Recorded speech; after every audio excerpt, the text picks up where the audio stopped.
말씀 함께 합독하겠습니다. 내 하나님 여호와께서 너희 가운데 내 형제 중에서 너를 위하여 나와 같은 선지자 하나를 일으키시리니 너희는 그의 말을 들을지니라. 아멘. 오늘은 신명기 18장 가나안 땅에 들어가서 주의해야 할 일 가운데 참 지도자의 말을 잘 듣고 거짓 지도자에 대해서 경계해야 될 것을 말씀하는 내용이 신명기 18장에 기록되어져 있습니다. 여러분이 많은 은혜를 받으시기를 바랍니다. 신명기서의 내용은요, 모세의 큰 세 번의 설교로 구성되어져 있습니다. 첫 번째 설교가 1장부터 4장 43절까지의 설교 내용이고요. 여기도 보면 다섯 번째 요단강 동쪽의 새 도피성에 대해서 말씀을 하고 있고요. 두 번째 설교가 4장 44절부터 26장까지가 큰 두 번째 설교인데, 오늘 18장의 이 내용, 지도자들에 관한 법에 대해서 말씀하고 있습니다. 그리고 세 번째 설교는 27장, 28장으로 구성되어져 있습니다. 신명기 18장을 세 부분으로 나누라고 하면 1절부터 8절까지의 내용이 제사장과 레위인의 분깃에 대해서 말씀하고 있습니다. 그러나 여기서는 제사장과 레위인은 도대체 어떤 사람입니까? 가나안 땅에 들어가면 이방 종교들이 창궐하게 될 것이고, 이방 종교들이 창궐하면 그들이 우상을 섬기게 될 것인데, 여기 우상을 섬기게 될 때 우리가 참 중요하게 생각해야 될 분들이 있다는 거예요. 우상을 안 섬기려고 그러면. 누구냐? 레위인과 종교 지도자들을, 참 종교 지도자들을 귀하게 여겨라. 그게 1절부터 8절까지의 내용입니다. 여러분, 제가 목사라서 그런 게 아니라요, 몇 가지 사람들을 보면요, 목사와 멀어지는 사람, 목사와 자꾸 멀어지는 사람, 그 사람 시험에 듭니다. 두 번째, 기도 안 하는 사람, 시험에 듭니다. 설교 시간에 계속 조는 사람, 빠른 시간 내에 시험에 듭니다. 그래서 여러분이 잘 알아야 될 게 뭐냐면, 세 번째 설교 시간에 존다 그러면 그 흉이 아닙니다. 일어나서 저도 오후 예배 토요일 날 참 피곤하게 설교 준비를 이렇게, 제 설교가 그렇지 않습니까? 원고 이렇게 다 적고 PPT 만들고 이렇게 하다 보니까 다른 사람보다 설교 준비하는 시간이 참 깁니다. 그러니까 토요일 날 정말 잠을 못 잘 때가 많이 있습니다. 목사님 토요일 날 설교 준비합니까? 아닙니다. 토요일 날 마지막 마무리하는 시간이 그렇게 오래 걸립니다. 주일날 오후 예배 드리면요, 찬양 예배 드리면 정말 졸립니다. 그럴 때 여러분 한 번씩 가다가 뒤쪽에 앉아서 저를 한번 보십시오. 저는 잠이 오면요, 졸지 않습니다. 일어납니다.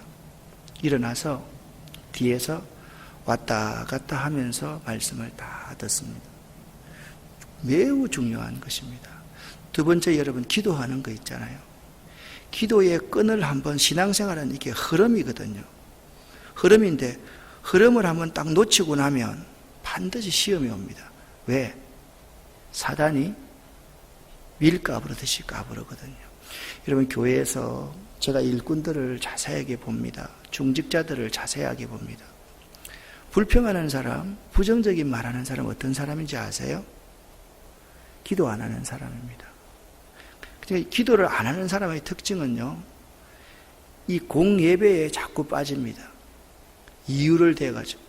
여러분 솔직히 한번 생각해 보세요. 되게 바쁘고 힘들어가지고 이 수요예배 못 나올 이유가 뭐가 있습니까? 못 나올 이유 많습니까? 아니거든요. 하루를 이렇게 보내면서 오늘 저녁에는 수요예배를 나가야 되겠다라고 생각하면 그 시간을 위해서 앞에 있는 시간들을 여러분들이 조절을 할 줄 알아야 됩니다. 그래서 이 시간에 은혜를 받아야만 됩니다. 기도해야 됩니다. 그리고 여러분들이 한 사람 한 사람이 이 귀한 시간을 참 소중히 여겨야만 됩니다. 또 시험에 드는 사람이 있습니다. 자꾸 목회자를 멀리하려고 합니다. 목회자는 멀리 있는 사람이 아닙니다. 목회자와 우리들은요, 오늘 이제 그 본문에서도 나오는데, 목회자는 옛날에는 있잖아요. 제사장들은 세습하게 돼, 성계하게 되어 있습니다. 부모의 것을 자식이 그대로 받게 되어 있습니다. 그런데 예언자들의 특징은요, 첫 번째 특징이 있습니다. 예언자들은 어떤 사람 가운데 선택합니까? 사람 가운데 선택할 것. 이게 첫 번째입니다. 그러니까 평민 가운데 선택할 것입니다. 그러니까 사람들 가운데 왜 선택해야 됩니까? 우리와 똑같은 사람입니다.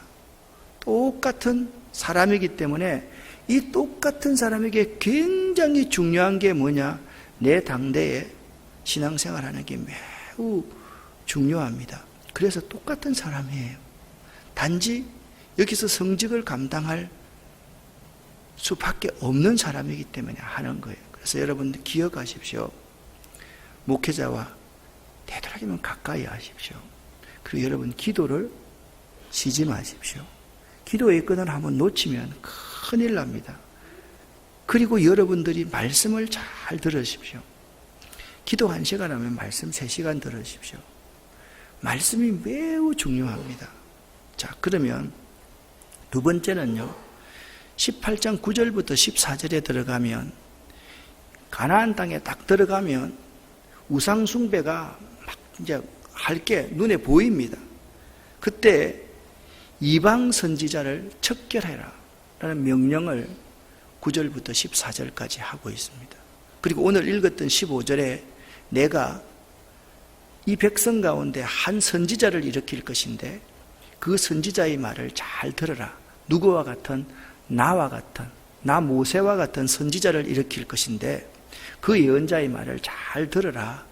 그렇게 말씀하는 내용이 18장의 내용입니다. 그러니까 가나안 땅에 들어가서 젖과 꿀이 흐르는 가나안 땅을 차지하는 것, 그것보다 더 중요한 것은 뭐냐?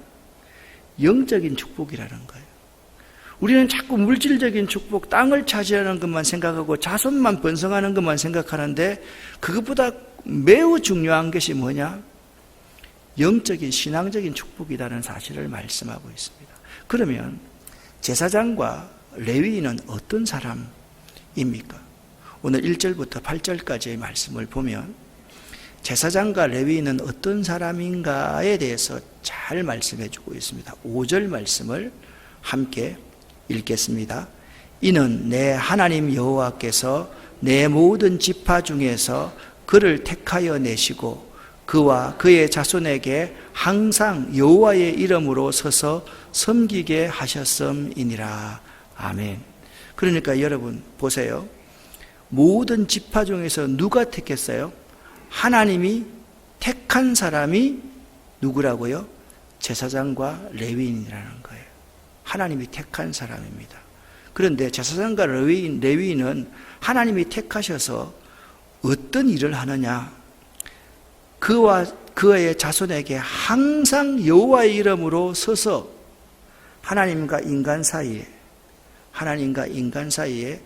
제사하는 사역을 섬기게 하는 것이, 섬기는 것이 그 제사장과 레위인들이라는 거예요.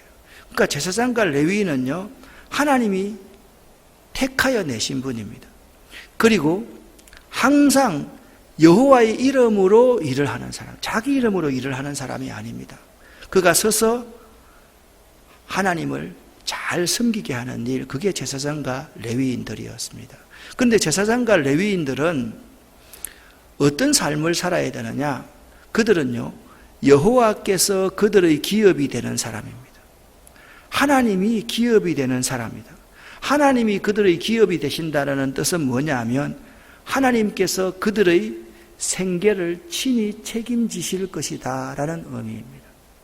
하나님이 기업이 되는 사람이 누구냐?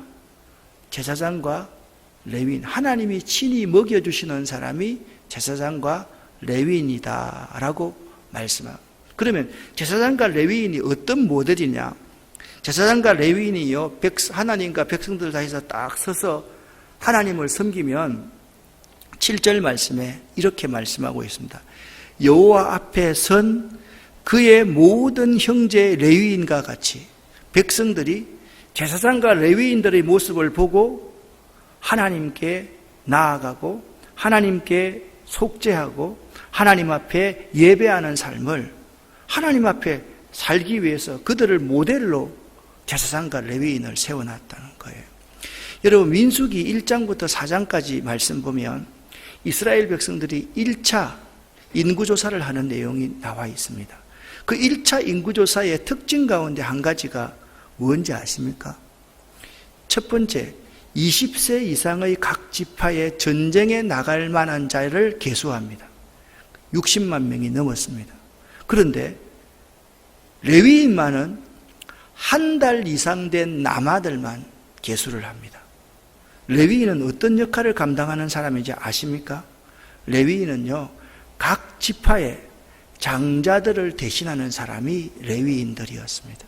그래서 레위인들은요, 각 지파로 들어가서 각 지파별로 흩어져서 그 지파에서 장자들이 하나님을 잘 섬길 수 있게 해주는 모델이 되는 사람, 그런 사람들이 레위인이다라는 사실을 우리에게 말씀해 주고 있는 거예요. 그래서 여러분들이 보시면 여기에 이제 이스라엘 백성들의 진영입니다. 이 바깥쪽에 있는 것이 뭐냐 하면 12지파의 모습이 바깥쪽에 쭉 이렇게 있습니다. 제일 앞에요. 이 이스라엘 백성들이 이 동쪽으로 향해서 이렇게 나아가지 않습니까? 제일 선두에 누가 서느냐? 유다지파가 서요. 유다지파가 서요. 여러분, 유다지파는 매우 중요한 지파입니다. 유다지파는 이스라엘 백성들의 위기의 상황에 있을 때 항상 했던 역할이 하나 있습니다. 어떤 역할을 했습니까? 중보자, 중재자의 역할을 유다지파가 했습니다. 그래서 유다지파가 영적인 지파입니다. 자, 여러분 보세요. 제일 후미에는 누가 씁니까? 에브라임과 므낫세가 씁니다. 어떤 지파입니까? 요셉 지파입니다. 요셉의 아들들입니다. 그러니까 여러분 보세요.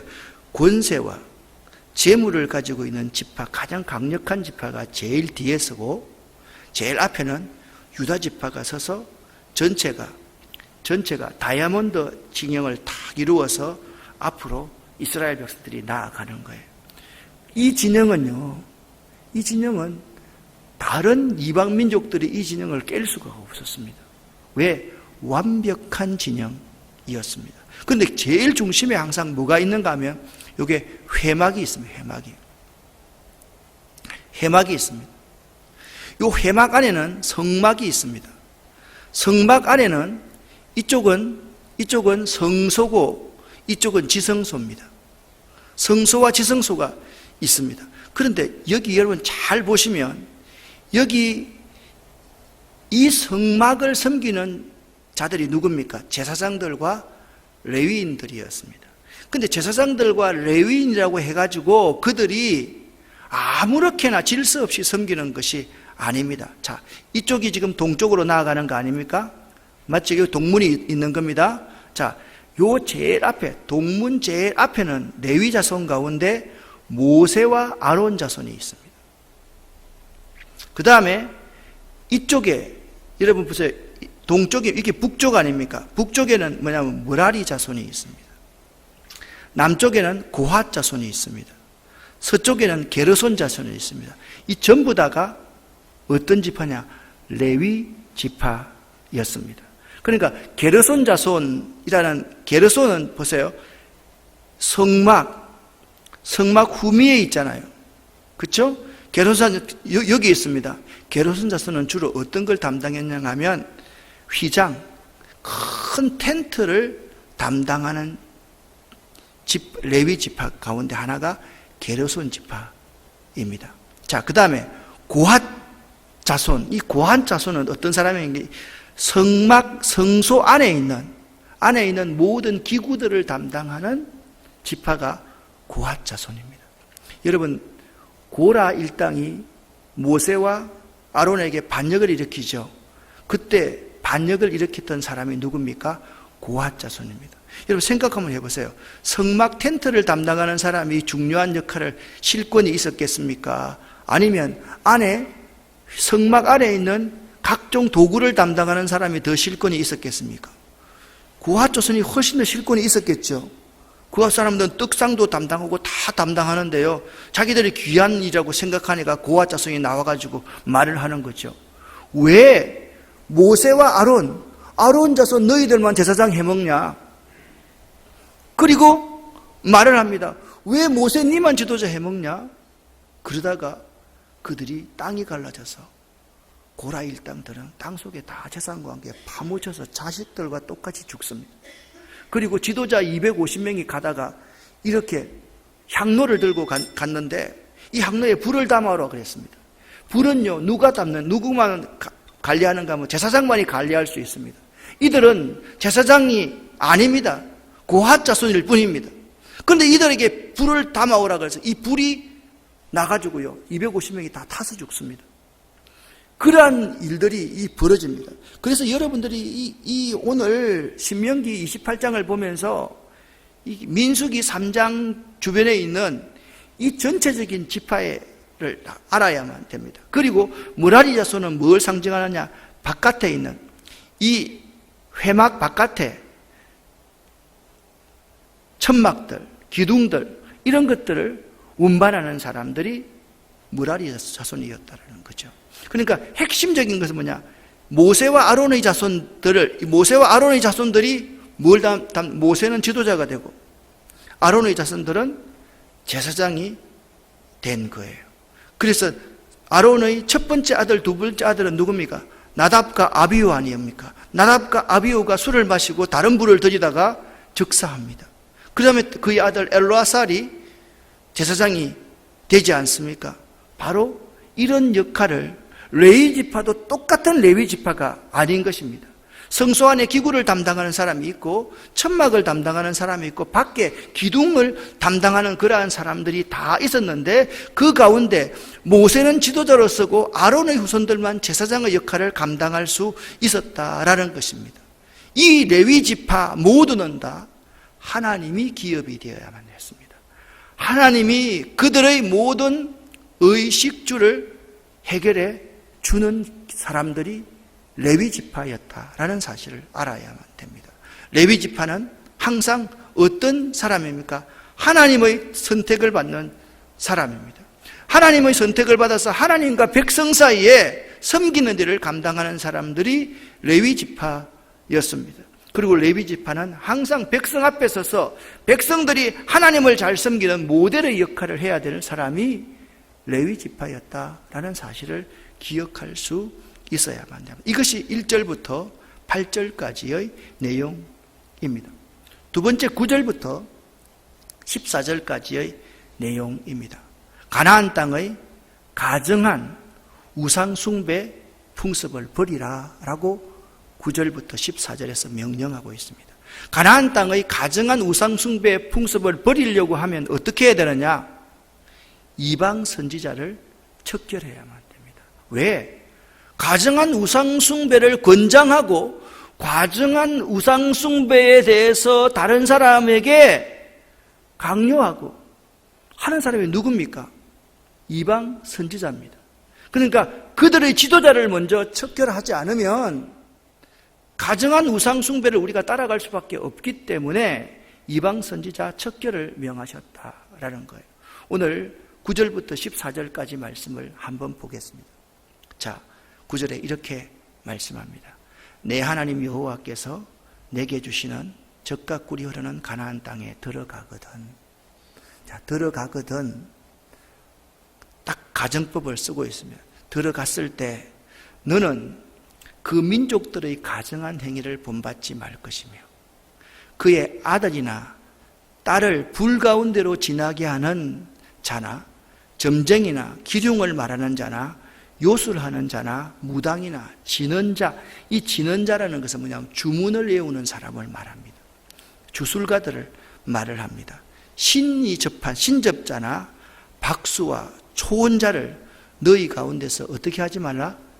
용납해서는 안 된다라고 말합니다. 용납하지 말라는 것은 그들과 말도 섞지 말라라는 말입니다. 그들을 용납해서는 안 된다, 그렇게 말씀하고 있습니다.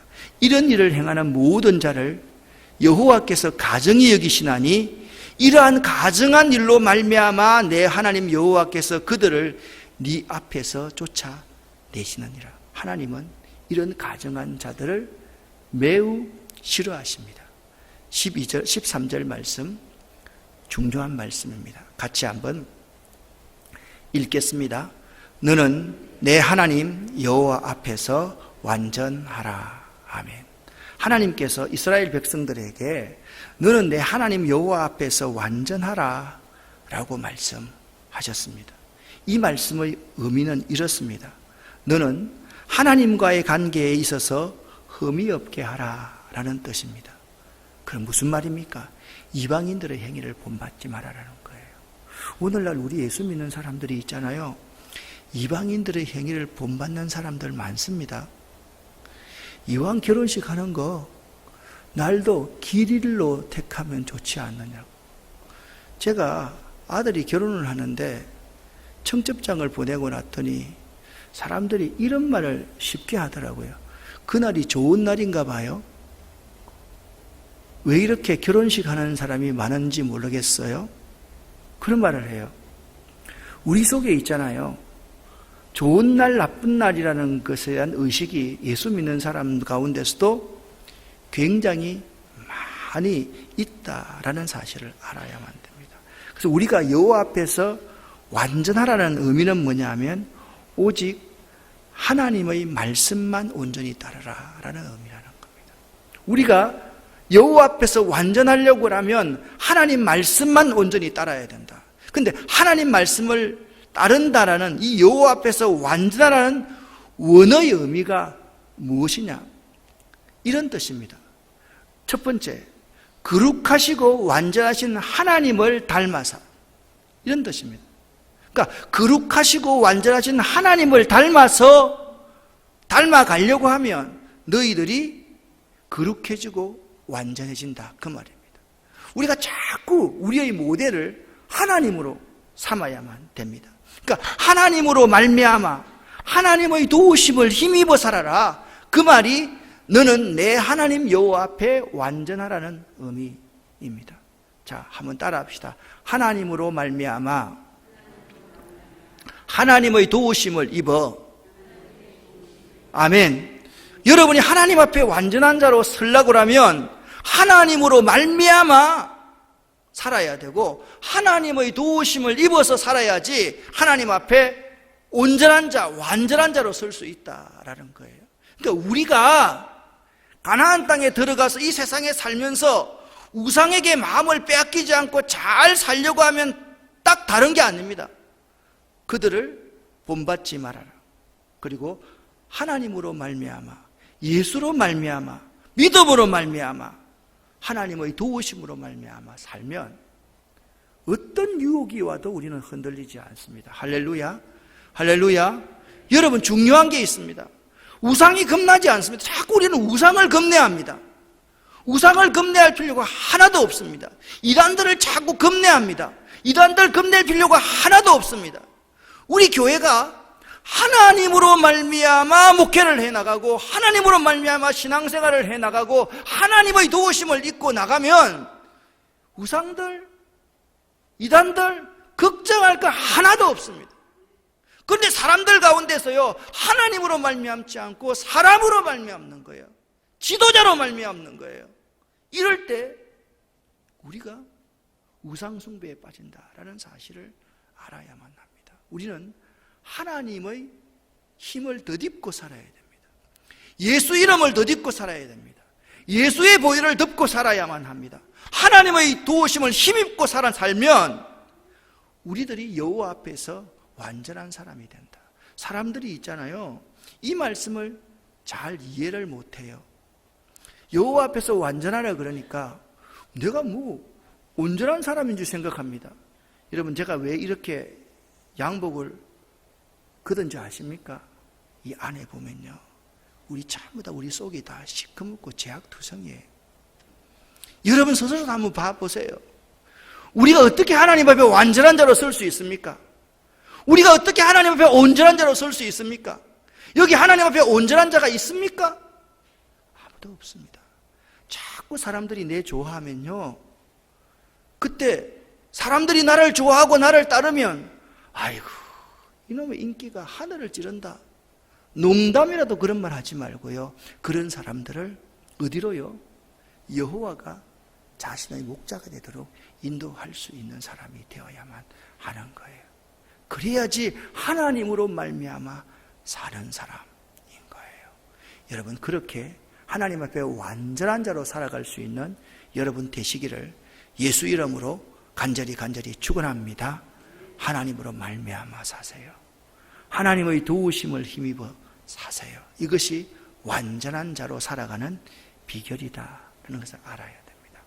세 번째, 15절부터 19절의 말씀은 하나님께서 세워주실 선지자에 대해서 말을 하고 있습니다.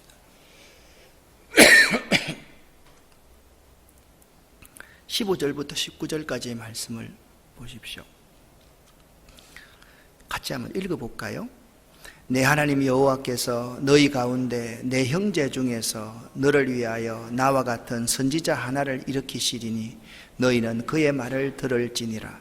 이것이 곧 내가 총회의 날에 호렙산에서 내 하나님 여호와께 구한 것이라.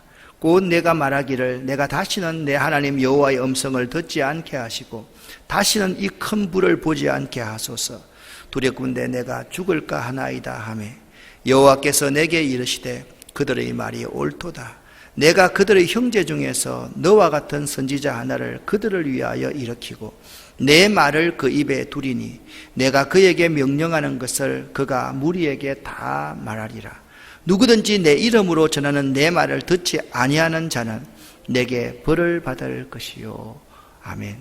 여기 16절에 이것이 곧 내가 총회의 날에 호렙산에서, 이 말은 뭐냐면 하나님의 율법을 받기 위해서 시내산에 모이던 그날의 그 뜻입니다. 총회의 날이라는 것은 하나님의 율법을 받는 이 총회의 날을 통해서 그들이 하나님의 선민이 되거든요. 하나님 그 언약을 맺게 되고 선민이 되거든요. 이게 총회의 날입니다. 그런데 오늘 이렇게 말씀하고 있습니다. 너희 가운데 내 형제 중에서 누구를 일으킨다? 하나님께서 선지자 하나를 일으키겠다. 그렇게 말씀하고 있다라는 거예요. 형제 중에서. 그러니까 여러분, 하나님이 세우신 이 예언자, 선지자에 대해서 한번 네 가지로 한번 정리를 해 보겠습니다. 첫 번째, 예언자는 하나님이 일으키시는 자입니다. 그러니까 예언자는 왕이나 제사장들과 재판장이요 제사장들과 다른 점이 있습니다. 예언자는 제사장처럼 사람이 임명한 자가 아니요 왕처럼 사람이 선출하는 자도 아닙니다. 시대에 맞춰서 하나님이 일으키시는 자가 예언자입니다. 그래서 예언자는 하나님의 부르심을 받아서 예언자로 일을 하게 되는데 이 예언자에게는 권위가 부여됩니다. 이 권위는 하나님이 이 땅에 파송한 직책이며 하나님이 일으키신 자이기에 부여받을 수 있는 자입니다. 그래서 예언자의 특징은 뭐냐면 그 시대에 맞춰서 하나님이 일으키는 사람을 예언자라고 한다. 그걸 여러분들이 알아야만 됩니다. 자, 두 번째, 예언자는 어떤 사람이냐? 모세와 같은 사람이다. 이 말씀은 여러분 구약성경 새벽의 기도에 나오면 하나님은 어떤 분입니까? 말씀하시는 분이고 모세는 뭐요? 말씀을 듣는 사람입니다. 모세는 역할이 뭡니까? 하나님의 말씀을 백성에게 전달하는 역할만 하는 사람이 모세입니다. 모세는 자기 말을 하다는 죽습니다. 모세는 하나님의 말만. 그래서 모세가요, 가나안 땅에 들어가지 못할 딱 한 가지가 있었습니다. 반석에 치는데 자기가 그냥 막대기로 지팡이로 반석을 2번 때렸습니다. 하나님의 영광을 드러내지 않는 거예요. 그래서 모세가 젖과 꿀이 흐르는 가나안 땅에 들어가지 못한다라고 말씀하고 있습니다. 그러니까 모세와 같은 선지자라는 것은 뭐냐면 첫 번째는 모세가 하던 일을 정신적으로 개성하는 사람을 말을 합니다. 근데 두 번째 더 중요합니다. 모세가 하는 일은 두 가지입니다. 첫 번째는 중재자 역할을 하고, 두 번째 하나님과 이스라엘 백성들 사이에 들어서 하나님의 말씀을 전달하는 역할을 합니다. 그러니까 모세는요, 항상 하나님과 이스라엘 백성들 사이에 서서 중재자 역할을 하고 하나님 말씀을 전달하는 역할을 하는 사람이 모세였습니다. 그래서 모세는 있잖아요, 중보자이고 모세는 하나님 말씀을 전달하는 역할을 하는 사람입니다. 그래서 예언자는 누구냐? 모세와 같이 중보자의 역할을 하고 모세처럼 하나님의 말씀을 전달하는 사람이 누구라고요? 예언자입니다. 세 번째, 예언자예요. 매우 중요합니다. 예언자는요, 이스라엘 사람 중에서 선택된 사람이어야만 합니다. 그 예언자는 반드시 보통 사람 가운데 부름받은 사람입니다. 예언자가 제사장과 다른 점은 하나님이 그때 시대에 따라서 일으키는 자라고 말씀을 드렸습니다. 그래서 계승할 수 있는 것도 아닙니다. 예언자는 그 시대에 맞게 하나님이 그를 일으켜 세우는 사람입니다. 그래서 예언자를 네 형제 가운데서 예언자를 선택하라. 즉 평범한 이스라엘 사람 중에서 하나님이 세운 자가 누구라고요? 예언자였습니다. 그래서 여러분, 예언한다, 예언자다 그러면 미리 미래의 것을 말하는 예언자. 그 예언자는요, 여기 지팝이 이렇게 큰 거 있으면 이 지팝 안에 요 테이블 위에 요것 하나에 불과합니다. 미리 예언하는 것은. 이 전체는 뭐냐면 하나님의 말씀을 맡은 자입니다. 하나님의 말씀을 맡아가지고 하나님 말씀을 전달하는 사람이 누구냐? 예언자입니다. 우리가 예언을 한다 하면 사람들이 자꾸 말합니다. 미래에 있는 어떤 일을 말하는 것을 예언자라고 하는데, 미래의 일을 말하는 것은 1000가지 중에서 한 가지입니다. 999가지의 넓은 의미는 뭐냐면 하나님께서 그 시대에 말씀하시는 그 말씀만을 전달하는 자가 누구라고요? 예언자입니다. 그래서 여러분, 돈을 맡길 때 예금한다라고 말하잖아요. 그죠? 예언자 할 때 미리 예자를 안 씁니다. 예금한다, 예탁한다 할 때, 돈을 맡긴다 할 때, 그때 하나님의 말씀을 맡은 자가 예언자이다라는 점을 여러분 알아야만 됩니다. 그래서 예언자에게 매우 중요한 건 평범한 사람 가운데 예언자를 세우기 때문에 예언자에게는요, 소명이 있어야 되고 사명이 있어야 됩니다. 소명이 뭡니까? 하나님께서 나를 불렀다. 아멘. 사명이 뭡니까? 하나님께서 맡기신 일을 한다. 그게 사명입니다. 그러니까 예언자는 평범한 사람 가운데 세웠기 때문에 아론의 후손, 제사장의 후손도 아닙니다. 선교하는 것도 아닙니다. 그렇기 때문에 그 가운데 뭐가 있어야 합니까? 하나님이 나를 불러서 이 자리에 세웠어. 내가 응답했어. 그리고 나는 하나님의 일을 하는 사람이야. 그렇기 때문에 예언자에게 매우 중요한 것은 하나님이 부르심에 응답하는 소명이 있어야 되고, 하나님이 맡기시는 그 사명을 잘 감당하는 사람이 되어야지 하나님 말씀을 담대하게 증거할 수 있는 것입니다. 마지막 네 번째, 예언자는 어떤 사람입니까? 이스라엘은 예언자의 말을 다 들어야만 합니다. 예언자의 입에서 나오는 말은 인간의 말이 아니기 때문에 이스라엘 백성들은 예언자의 말을 사람의 말로 들어서는 안 됩니다. 예언자의 입을 통해서 하나님의 말씀이 선포되기 때문에 그렇습니다. 그러면 여러분, 오늘 매우 구약성경에서 중요한 예언자에 대해서 4가지를 한번 정리해 보았습니다. 눈을 크게 뜨고 졸리더라도 이 정리하는 내용을 다시 한번 봅시다. 예언자가, 하나님이 세우신 예언자는 어떤 사람인가? 첫 번째, 하나님께서 일으키시는 자. 그 시대의 상황에 따라서 하나님이 일으키시는 자가 예언자입니다. 여러분, 정의를 잘 들으십시오. 두 번째, 모세와 같은 사람이 예언자입니다. 항상 중재자, 중보자, 말씀을 전달하는 자가 예언자입니다. 그런데 여러분 보세요. 그러면 거짓 예언자는 어떤 사람이겠습니까? 하나님 말씀이 아니라 자기 말을 하는 사람은 1000% 거짓입니다. 자기 생각을 말하는 사람도 거짓입니다. 예언자가 어떤 거라고요? 하나님의 말씀만을 전달하는 자가 모세와 같은 자여야 된다. 세 번째, 예언자는 이스라엘 사람 중에 선택한, 평범한 사람 중에 선택한 사람이어야 된다. 평범한 사람 중에 하나님이 일으켰기 때문에 그에게 뭐가 필요하다고? 소명이 필요하다. 우리가 택시 부를 때 옛날에 콜택시 그러잖아요. 그죠? 그러니까 콜 하는 것이 콜링, 이게 소명입니다.